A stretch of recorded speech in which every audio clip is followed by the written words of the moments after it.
Hello दोस्तों, कैसे हैं आप सब। स्वागत है आपका एक बार फिर से क्रेजी क्रिप्टो मिंटू में। आज हम ऐसे कॉइन की बात करेंगे जिसको किसी पहचान की ज़रूरत नहीं है। एक तरह से अगर कहें तो शेर की बात। तो चलिए, शेर की बात करने से पहले आपके लिए एक छोटी सी रिक्वेस्ट कि अगर आप चैनल पर नए हैं तो प्लीज़ लाइक, सब्सक्राइब और शेयर ज़रूर कीजिए। चलिए, अब हम अपने उसी शेर की बात करते हैं। शेर का नाम है साहब BTC, यानी कि बिटकॉइन। आपने सही समझा, ये एक शेर ही है, हमारी क्रिप्टो करेंसी का ये शेर है। ये चलता है तो सब कुछ चलता है, ये रुक जाता है तो क्रिप्टो करेंसी वहीं रुक जाती है। वो कहते हैं ये उदास अगर हो जाता है तो क्रिप्टो करेंसी रोने लग जाती है। आप ये हाल है, सब कुछ इसी के हिसाब से है। अगर ये चला तो सब कुछ सही, अगर ये जरा सा भी उदास हुआ तो क्रिप्टो करेंसी रोने लग जाती है। आज हम इसी के बारे में थोड़ी सी डिटेल में स्टार्टिंग से इसकी बात करेंगे। कुछ मेरे पास कमेंट्स ऐसे आए, तो कुछ लोग जो बिगनर हैं, जो नए हैं, जो क्रिप्टो करेंसी में आना चाहते हैं लेकिन हिचकिचा रहे हैं, तो उनके कमेंट्स की वजह से मुझे ये वीडियो थोड़ा डिटेल में बनाना पड़ रहा है। थोड़ा बड़ा हो सकता है तो प्लीज़ स्किप मत कीजिएगा, क्योंकि अगर स्किप करोगे तो बीच में छूट जाएगा कुछ ना कुछ। मैं अपनी तरफ से पूरी कोशिश करूंगा इसको समझाने की, तो उनके रिक्वेस्ट पर ही मैं ये वीडियो बना रहा हूँ।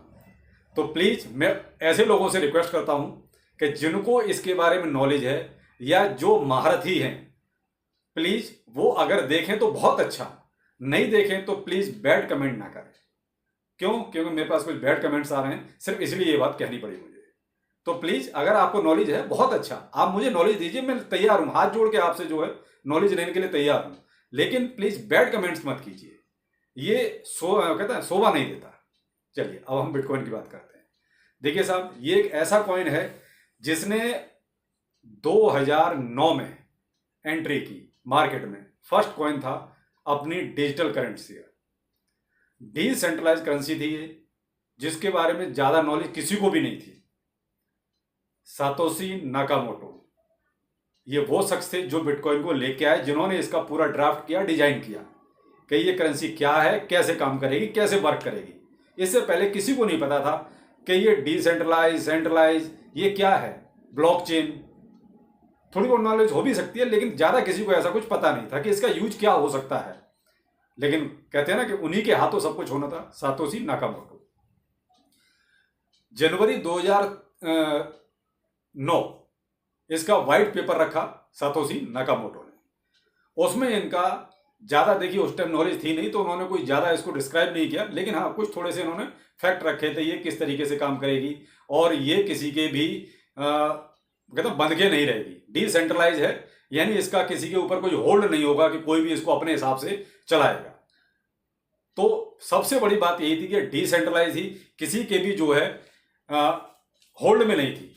यानी इसके मालिक आप भी थे, मैं भी था। अगर मैंने उस टाइम लिया तो जिसने भी उस टाइम लिया वो उसका मालिक था। तो ये तो ही उसकी बिगिनिंग वाली बात कि ये उस टाइम क्या था, कैसे थी। अब आते हैं आगे। अब इसका यूज केस बहुत बढ़ चुका है। अब तो ये मान लीजिए, इसका प्राइस ही मैं आपको एक बार बताना चाहूंगा। जो ऑल टाइम हाई था 10 नवंबर 2021 को, $68,789 ये इसका ऑल टाइम हाई था। $68,779। आप ये देख लीजिए, ये इसका 10 नवंबर 2021 को ऑल टाइम हाई था। और आज की डेट में जो बिटकॉइन चल रहा है वो अपना $39,000-40,000 के आसपास चल रहा है। तो आप देख लीजिए, उस टाइम से इस टाइम तक आधे आधे, लगभग ये मान लीजिए 50%, आप 40-50% आप इसको डाउन में मान लीजिए आज की डेट में। लेकिन जब ये स्टार्ट हुआ था उस टाइम अगर किसी ने इन्वेस्ट किया होगा तो आप अंदाजा लगाइए कि उसकी आज की डेट में कितनी कीमत होगी। लेकिन उस टाइम वो कहते हैं हम जैसे, आप जैसे लोगों ने, जो बहुत जिनको नॉलेज नहीं थी, उन्होंने इसको नकार दिया था। शायद इसको हम कुछ नहीं समझते, सोचते सब ढकोसला है। वो जैसे आज की डेट में लोग समझते हैं, अरे अभी भी इसको गैम्बलिंग समझते हैं। शायद उस टाइम में हम लोगों की सोच वही रही होगी, अरे कि ये बेकार है, इसमें कुछ नहीं है, सिर्फ कुछ लोगों के द्वारा दिया, एक तरह से ठगने का जरिया बना लिया है। लेकिन उनकी सोच कुछ अलग थी, हमारी सोच कुछ अलग थी। वो शायद जो हम आज सोच रहे हैं वो उस टाइम 2009 में सोच चुके थे। बस यही फर्क होता है कि जो अर्ली डिसीजन ले लेता है वो हमेशा प्रॉफिट में रहता है, जो लोग डिसीजन लेने में कतराते हैं या ले नहीं पाते वो हमेशा घाटे में रहते हैं। तो वही हुआ, बिटकॉइन जिन्होंने उस टाइम ले लिया उनकी तो आज बल्ले ही बल्ले है सब, और जिन्होंने नहीं लिया वो पछता रहे, क्या कहें। चलिए, अब इसकी जो मैक्सिमम सप्लाई है वो है 21 मिलियन, ठीक है, और सर्कुलेशन में जो है ये 19 मिलियन आ चुकी है, केवल 2 मिलियन है जो इधर उधर है, यानी लगभग जो है ये मार्केट में आ चुकी है। इसीलिए इसका रेट इतना है, क्यों, डिमांड और सप्लाई वाला यहाँ नियम लागू हो गया कि सप्लाई कम है डिमांड ज्यादा है। क्यों? क्योंकि भरोसेमंद कॉइन है। क्रिप्टो करेंसी में सबसे पहला अगर वो कहते हैं मजबूत पिलर कोई है तो वो है अपना बीटीसी। तो इसीलिए इसमें आदमी जो है, जो भी पैसे वाले हैं, आंख बंद करके जो है इसमें पैसा लगा देते हैं। क्यों? उनको पता है कि इसमें कहीं नहीं जाना और ये इससे ज्यादा भरोसेमंद चीज क्रिप्टो करेंसी में नहीं हो सकती। लेकिन ये कि अब हम जैसे, आप जैसे मिडिल क्लास लोगों से या लोअर मिडिल जो हैं उनकी पहुंच से अब बिटकॉइन बाहर हो चुका है, हम लोग उसमें अब नहीं सोच सकते। इसीलिए आपने देखा होगा मोस्टली यूट्यूबर जो है बीटीसी पर कोई वीडियो नहीं बनाते। वो जो बहुत ही छोटे छोटे स्मॉल करेंसी वाले जो आ रहे हैं उन पर जो वीडियो बनाते हैं, लेकिन बीटीसी पर कोई नहीं बनाता। बीटीसी केवल आपके जो वीडियो स्टार्ट होता है उसमें हल्का सा उसका वो प्राइस बताते हैं, बस बिल डिटेल में कोई इस पर बात नहीं करता। क्यों? क्योंकि अब ये मिडिल क्लास की पहुंच से बाहर हो चुका है, सारी बात है ये। अब ये एक तरह से डिजिटल करेंसी है, लेकिन अब ये आम लेन देन की में भी स्टार्ट हो रही है। दो मैं आपको देश ऐसे बताता हूं जिन्होंने इसको जो है कानूनी रूप से अपने यहाँ करेंसी घोषित कर दिया है। Number 1 El Salvador, number 2 CAR, CAR मतलब सेंट्रल अफ्रीकन रिपब्लिक। ये 2 कंट्री ऐसी हैं जिन्होंने अपने यहाँ जो है कानूनी रूप से मान्यता दे दी है कि आप इसका लेन देन हर जगह कर सकते हैं।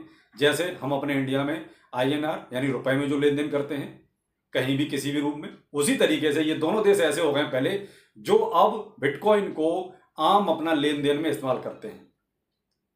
तो अब यही देख लीजिए इसकी अब कितनी इंपॉर्टेंस हो गई है कि लोग जो है अब इसको आम लेन देन की उसमें भी चेन में भी लेके आ रहे हैं।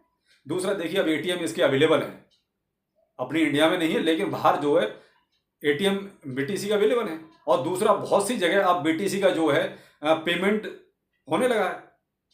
आप डोमिनोज खरीदिए या कुछ और बहुत सी चीजें ऐसी कंपनियों ने ऐसे अपने पेमेंट सिस्टम में इसको लागू कर दिया है जो जहां पर आप बिटकॉइन से पेमेंट कर सकते हैं और सामान ले सकते हैं। तो ये है डिजिटल करेंसी का आने वाला भविष्य।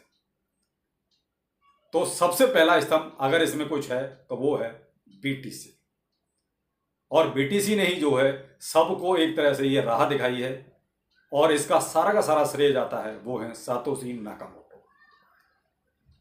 तो अब BTC आपने समझ लिया क्या है कैसा है, लेकिन सारी बात वही कि BTC चला तो सब चले, BTC रुका तो सब रुके।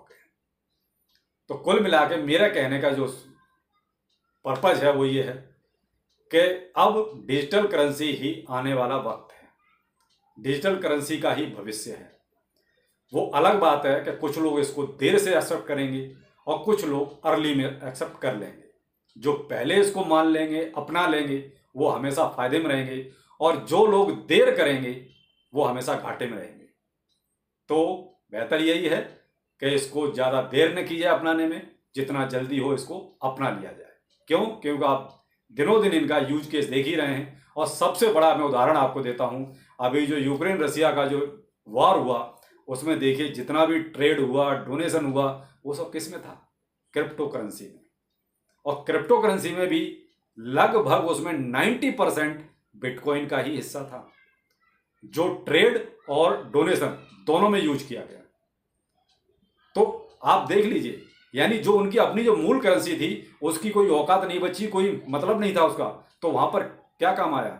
Crypto currency, BTC। और भी हो रहा है, बहुत जगह इसका इस्तेमाल हो रहा है। तो वीडियो ज्यादा लंबा हो जाएगा, नहीं तो इस पे बोलने के लिए बहुत है। अगर मैं बोलूँ तो वो कहते हैं 1 घंटा 1.5 घंटा हो जाएगा इसकी खूबियाँ बताते बताते। तो प्लीज़ अगर इतने से कुछ समझ में आए तो बताइए, नहीं तो मैं एक नेक्स्ट वीडियो फिर बना दूंगा। क्यों, मैं आपकी जानकारी के लिए ही बैठा हूँ। आप बताइए क्या चाहिए, मैं अपनी पूरी कोशिश करूंगा कि आपको पूरी जानकारी दी जाए। तो आज के लिए इतना ही, आगे फिर किसी नई जानकारी के साथ मिलते हैं। नमस्कार।